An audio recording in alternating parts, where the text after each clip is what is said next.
Hello everyone. हम पढ़ रहे थे केमिस्ट्री क्लास 9th का chapter number 4 structure of atom. और लास्ट वीडियो में हमने discovery of electron, proton and neutron cover कर लिया था। आज हमें स्टार्ट करना है स्ट्रक्चर ऑफ एटम से, कि जो एटम है उसमें इलेक्ट्रॉन्स, प्रोटॉन्स और न्यूट्रॉन्स जो हमने लास्ट वीडियो में देखे थे वो किस तरीके से एम्बेडेड होते हैं, मतलब किस तरीके से एक एटम के अंदर प्रेजेंट होते हैं। तो ये जो स्ट्रक्चर ऑफ एटम है या फिर ये जो मॉडल है एटम का, वो किसी एक साइंटिस्ट ने नहीं दिया था।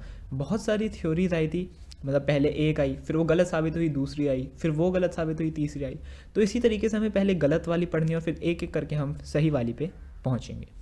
तो सबसे पहले पढ़ते हैं Thompson model of an atom. तो थॉमसन मॉडल ऑफ एटम क्या कहता है? जे थॉमसन साइंटिस्ट का नाम था। इन्होंने एक थ्योरी दी थी एटम के बारे में, और वो थ्योरी मतलब आगे जाके गलत साबित हो गई थी। इन्होंने जब ये थ्योरी दी थी इस टाइम पे न्यूट्रॉन्स डिस्कवर नहीं किए गए थे, तो इनकी थ्योरी में मेनली इलेक्ट्रॉन्स और प्रोटॉन्स थे।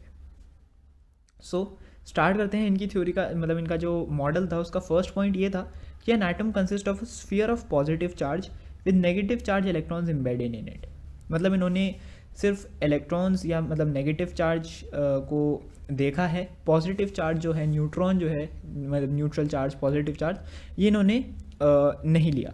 इनका मॉडल कुछ ऐसा था कि यहाँ पे हमारे पास एक एटम है, ठीक है, ये पूरा एटम पॉजिटिवली चार्ज है और इसमें ऐसे नेगेटिव चार्ज इलेक्ट्रॉन्स प्रेजेंट हैं, ठीक है। जबकि हमने पढ़ लिया एक बार कि जो शेल्स प्रेजेंट होते हैं, शेल्स में इलेक्ट्रॉन्स होते हैं। तो ये जो मॉडल था ये गलत साबित हो गया था आगे।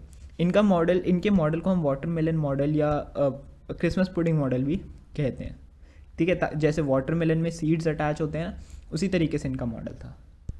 तो सेकेंड पॉइंट में क्या बोला गया है कि the positive and negative charges in an atom are equal in magnitude due to which atom is electrically neutral. इन्होंने ये पॉइंट कवर किया कि एटम न्यूट्रल क्यों है। हमें पता है क्यों है, क्योंकि उसमें प्रोटॉन्स और इलेक्ट्रॉन्स इक्वल होते हैं। बट इनकी थ्योरी के हिसाब से जो पॉजिटिव और नेगेटिव चार्ज इक्वल थे इन मैग्नीट्यूड, मतलब कि वो जो पॉजिटिवली चार्ज स्फीयर था उसका जो चार्ज था और जो उसके ऊपर इलेक्ट्रॉन्स एम्बेडेड हैं उनका जो चार्ज था वो इक्वल था। तो ये चीज़ यहाँ पे गलत हो जाती है। इसी की वजह से इनकी पूरी थ्योरी जो है वो आगे चलकर गलत हो गई थी। कब गलत हो गई थी? जब प्रोटॉन्स और न्यूट्रॉन्स को डिस्कवर कर लिया गया था। यहाँ पे बता रहा था थॉमसन के मॉडल को हम क्रिसमस पुडिंग मॉडल या वाटरमेलन मॉडल भी कहते हैं, क्योंकि जैसे वाटरमेलन में होता है रेड बेस होता है, उसके ऊपर ब्लैक सीड्स होते हैं। क्रिसमस पुडिंग भी इसी तरीके से होती है, तो इसीलिए ये इसका दूसरा नाम है। नेक्स्ट ये जो पॉइंट है ये वाला, ये भी रदरफोर्ड की थ्योरी। रदरफोर्ड नेक्स्ट साइंटिस्ट थे जिन्होंने थॉमसन के बाद अपनी थ्योरी निकाली थी। और इस पॉइंट में हम एक चीज़ पढ़ेंगे जिसे हम कहते हैं अल्फ़ा पार्टिकल्स। तो जिससे पहले हम उसे पढ़ें हमें जानना ज़रूरी है कि अल्फ़ा पार्टिकल्स होते क्या हैं। So the alpha particles are fast moving positive particles with 2 units of positive charge. 2 units मतलब प्रोटॉन का 1 यूनिट होता है ना, तो अल्फ़ा का 2 यूनिट होता है, अल्फ़ा पार्टिकल्स का 2 यूनिट पॉजिटिव चार्ज होता है। और 4 यूनिट मास, मतलब अगर प्रोटॉन का मास 1 यूनिट है या इलेक्ट्रॉन का मास 1 यूनिट है, प्रोटॉन का ही कंसिडर करते हैं क्योंकि इलेक्ट्रॉन का 1/1840 होता है। तो प्रोटॉन का मास अगर 1 U है तो इसका 4 U होता है। They have energy and can penetrate matter to an extent. उनके पास एनर्जी होती है और पेनिट्रेट मतलब उसके मैटर के अंदर जा सकते हैं एक एक्सटेंट तक। जैसे मान लो हम दीवार के इस तरफ से अल्फ़ा पार्टिकल्स छोड़ रहे हैं, तो अगर दीवार पतली सी है, बहुत पतली है, तो वो अल्फ़ा पार्टिकल्स उस दीवार को पार करके उस तरफ चले जाएंगे, ठीक है। सो अब ये चीज़ हमने जान ली कि अल्फ़ा पार्टिकल्स क्या होते हैं। अब देखते हैं रदरफोर्ड की थ्योरी में, रदरफोर्ड के एक्सपेरिमेंट में इसका क्या यूज़ था। तो ये जो रदरफोर्ड का एक्सपेरिमेंट था, इसने डिस्कवर किया था न्यूक्लियस को, और ये डिस्कवरी करने के बाद उन्होंने अपनी थ्योरी दी थी। तो पहले हम पढ़ेंगे रदरफोर्ड का एक्सपेरिमेंट और उसके बाद पढ़ेंगे उनकी थ्योरी। जे थॉमसन जो साइंटिस्ट थे उन्होंने क्या किया था, उन्होंने सिर्फ थ्योरी दी थी, वो विदाउट एनी एक्सपेरिमेंट्स, मतलब बिना किसी प्रूफ पर वो बेस थी। तो अब रदरफोर्ड ने पहले एक्सपेरिमेंट किया और उस थ्योरी, मतलब उस एक्सपेरिमेंट के बेसिस पे उन्होंने अपनी थ्योरी दी। तो एक्सपेरिमेंट क्या था उनका? Rutherford took a very thin sheet of gold and allowed some fast moving alpha particles to strike the sheet. उन्होंने क्या किया, एक गोल्ड की शीट ली। और गोल्ड क्यों लिया, ये क्वेश्चन आता है कि why Rutherford choose gold sheet. Because gold के बारे में हमने पढ़ा है, because it is highly malleable. तो उन्होंने गोल्ड की इतनी पतली शीट ली थी कि वो लग भी नहीं रहा था गोल्ड के, मतलब it was like pure air, मतलब उन्होंने ऐसे हवा पकड़ रखी है, ठीक है, वो बहुत पतली शीट थी। And allowed some fast moving alpha particles to strike the sheet. और उन्होंने क्या किया कि अल्फा पार्टिकल्स को शीट पर स्ट्राइक करवाया। इसको हम अल्फा पार्टिकल स्कैटरिंग एक्सपेरिमेंट भी कहते हैं। ठीक है, अब ये तो हमने देख लिया क्या किया उन्होंने, एक शीट लिया और उसके ऊपर अल्फा पार्टिकल्स ऐसे छोड़े। अब ऑब्जर्वेशन क्या क्या रही, उनके पास 3 डिफरेंट ऑब्जर्वेशंस आई थी। पहली ऑब्जर्वेशन ये थी कि most of the alpha particles passed straight through the gold foil without any deflection. मतलब अल्फा पार्टिकल्स जैसे छोड़े उसी डायरेक्शन में वो सीधा नीचे चले गए ज़्यादातर। कुछ पार्टिकल्स ऐसे थे जो स्मॉल एंगल से डिफ्लेक्ट हुए और कुछ जो लार्ज एंगल से। Small angles and large angles का मतलब क्या हो गया कि जैसे मान लो ये शीट है, अल्फा पार्टिकल्स यहाँ से छोड़े जा रहे हैं, तो कुछ तो ऐसे स्ट्रेट पास हो गए, कुछ पास हुए स्मॉल एंगल्स पे, कुछ डिफ्लेक्ट हुए लार्ज एंगल्स पे। ठीक है, और मतलब ये सेकंड पॉइंट था। लास्ट पॉइंट क्या था, few alpha particles completely rebound on hitting the gold foil and turn back on their path. ये जो वेरी फ्यू है ये मतलब 1 आउट ऑफ 10,000, 1 आउट ऑफ 1000 ऐसे हैं कि ऐसे गए और सेम रिट्रेस हो गए, ऐसे गए और ऐसे ही वापस आ गए। तो 10,000 या 1000 में से कोई एक पार्टिकल ऐसा था। तो ये 3 डिफरेंट ऑब्जर्वेशंस थी जो रदरफोर्ड को देखने को मिली थी उसके एक्सपेरिमेंट में। अब ये जो ऑब्जर्वेशंस थी, अब हर ऑब्जर्वेशन का एक रिजल्ट आता है, एक रिजल्ट निकल के आता है, तो इनमें भी 3 अलग अलग ऑब्जर्वेशंस का एक रिजल्ट था। और वो क्या था कि since most of the alpha particles pass straight through the gold foil, ज़्यादातर जो अल्फा पार्टिकल्स थे वो गोल्ड फॉइल से स्ट्रेट पास हो रहे थे विदाउट एनी डिफ्लेक्शन। तो इससे हमें पता चला कि एटम में बहुत सारी एम्प्टी स्पेस होती है, जो पॉइंट सही है, हमने वही पीछे पढ़ा था कि एम्प्टी स्पेस ही होती है एटम में, उसमें बीच में न्यूक्लियस होता है जो बहुत डेंस होता है ना, पढ़ा था अभी लास्ट वीडियो में। तो ये वाला पॉइंट उसको जस्टिफाई कर रहा था। एंड नेक्स्ट था कि some particles are deflected at small and large particles, oh sorry यहाँ पे एंगल्स आना चाहिए था, ठीक है, ये एंगल्स होगा, shows that there is a center of positive charge which repels and deflects the positively charged particles। मतलब उसने ये बताया कि इस एटम के बीचों बीच कोई ऐसा सेंटर है पॉजिटिव चार्ज का, मतलब जो पॉजिटिवली चार्ज है। आज की डेट में हमें पता है उसे क्या कहते हैं, न्यूक्लियस कहते हैं, है ना। उस टाइम पे तो ये टर्म कॉइल नहीं की गई थी, तो उस वक्त इसे बोला था सेंटर ऑफ पॉजिटिव चार्ज, जो उन पॉजिटिवली चार्ज अल्फा पार्टिकल्स को डिफ्लेक्ट कर रहा था स्मॉल एंगल से और लार्ज एंगल से। ठीक है, इसका नाम ये मतलब एंगल्स है, ठीक है, इसे सही कर लेना। एंड लास्ट था कि a very few alpha particles completely rebound on hitting gold foil shows that nucleus is very dense. अब ये न्यूक्लियस यहाँ पे मतलब यही है जो सेंटर ऑफ पॉजिटिव चार्ज है ना, जो मैंने यहाँ पे सेंटर ऑफ पॉजिटिव चार्ज लिखा है वो यहाँ पे न्यूक्लियस है, is very dense and hard which doesn't allow particles to pass through it. मतलब अभी मैंने आपको बताया था कि अल्फा पार्टिकल्स वो पेनिट्रेट कर जाते हैं कभी कभी मैटर से, बट वो जो न्यूक्लियस है वो इतना डेंस है, इतना हार्ड है कि अल्फा पार्टिकल उससे पास नहीं कर पाए। तो उसने अलाउ ही नहीं करा अल्फा पार्टिकल्स को पास करने के लिए, वो कम्प्लीटली डिफ्लेक्ट बैक हो गए।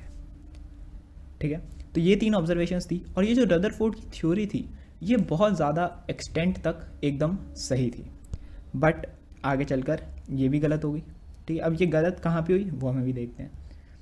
तो रदरफोर्ड का जो एक्सपेरिमेंट था उसने ये 3 चीज़ें बताई थी न्यूक्लियस के बारे में। मतलब इसने न्यूक्लियस की प्रॉपर्टीज़ को डिफाइन किया था। क्या क्या डिफाइन किया था कि वो पॉजिटिवली चार्ज है ना, पॉजिटिवली चार्ज क्यों है, क्योंकि उसमें प्रोटॉन्स होते हैं, वो हमने देखा था। बहुत डेंस और हार्ड होता है न्यूक्लियस। ठीक है, थर्ड पॉइंट से उसने ये पता लगाया।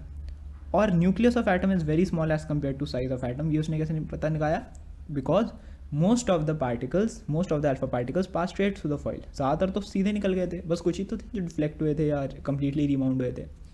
तो जो पास हो गए थे मतलब वो किसी चीज़ से टकराया ही नहीं, मतलब जो ज़्यादातर एटम का स्पेस है वो खाली है, तो मतलब जो न्यूक्लियस है वो बहुत छोटा है साइज में। ये 2 इंपॉर्टेंट पॉइंट्स कि almost entire mass of an atom is present in its nucleus.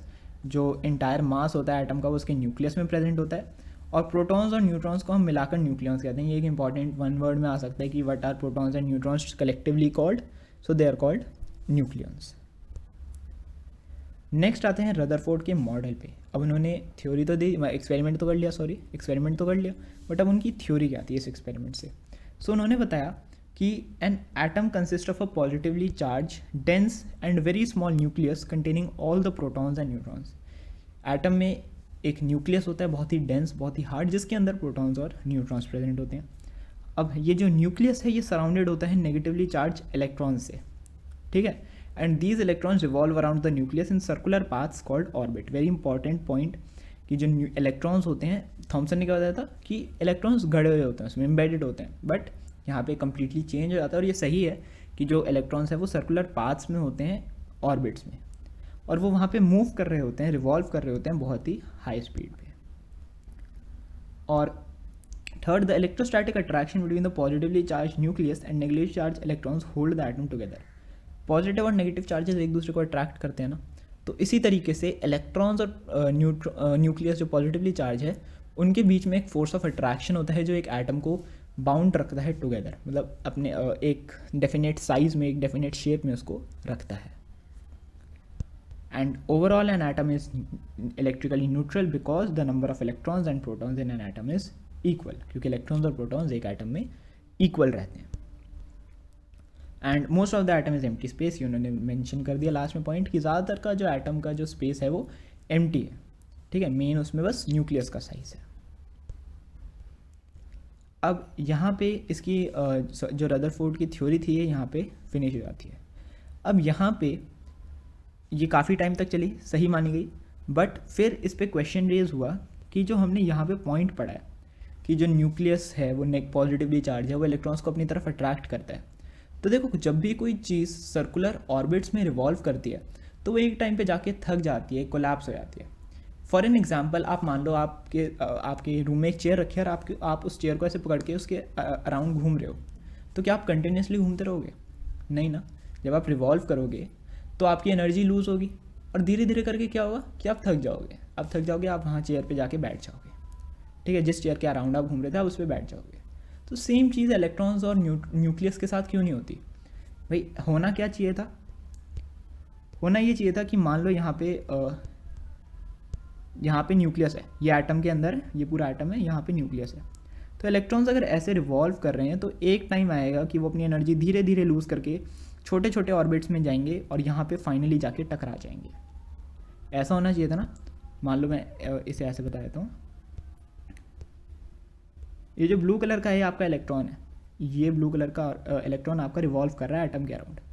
अब चलो मान लो इसने एक चक्कर पूरा लगाया, दूसरा पूरा लगा लिया, अब एक टाइम तो ऐसा आएगा कि अपनी एनर्जी लूज़ करेगा तो वो ऐसे छोटे ऑर्बिट्स बनाने लगेगा और छोटे बनाएगा। एक टाइम ऐसा आएगा कि ये न्यूक्लियस में जाके कोलैप्स हो जाएगा। ऐसा होना चाहिए था बट ऐसा हो नहीं रहा। रदरफोर्ड की थ्योरी में तो उन्होंने क्या बताया कि एक एटम है और इलेक्ट्रॉन्स उसमें ऐसे रिवॉल्व कर रहे हैं और इसी ऑर्बिट में रिवॉल्व कर रहे हैं, वो न्यूक्लियस पे जाके नहीं टकरा रहे। तो अब रदरफोर्ड ने थ्योरी में तो ये दिया था बट वो उसे फेल हो गए एक्सप्लेन करने के लिए। मतलब जब उनसे पूछा गया कि इलेक्ट्रॉन्स क्यों नहीं टकरा रहे न्यूक्लियस से, तो वो नहीं बता पाए, जिसकी वजह से उनकी थ्योरी ऑलमोस्ट फेल हो गई। ठीक है, मतलब काफ़ी हद तक सही है बट ये पॉइंट एक्सप्लेन ना करने की वजह से उनकी थ्योरी फेल हो गई।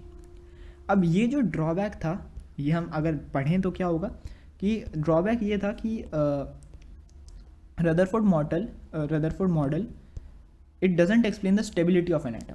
वो एक एटम की स्टेबिलिटी नहीं बताता, क्योंकि भाई एटम में अगर इलेक्ट्रॉन रिवॉल्व हो रहे हैं, जो मैंने आपको पॉइंट बताया कि अगर इलेक्ट्रॉन न्यूक्लियस पे कोलैप्स कर जाएगा तो मतलब एटम स्टेबल ही नहीं रहेगा, है ना।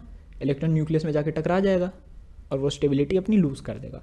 बट एटम तो स्टेबल होता है, हमने पढ़ा, न्यूट्रल भी होता है, स्टेबल भी होता है। और सेकेंड पॉइंट ये था कि अकॉर्डिंग टू इलेक्ट्रोमैग्नेटिक थ्योरी होती है, मतलब इलेक्ट्रिसिटी, करेंट्स और मैग्नेट से रिलेटेड, वो आपको इतना डिटेल में नहीं पढ़नी।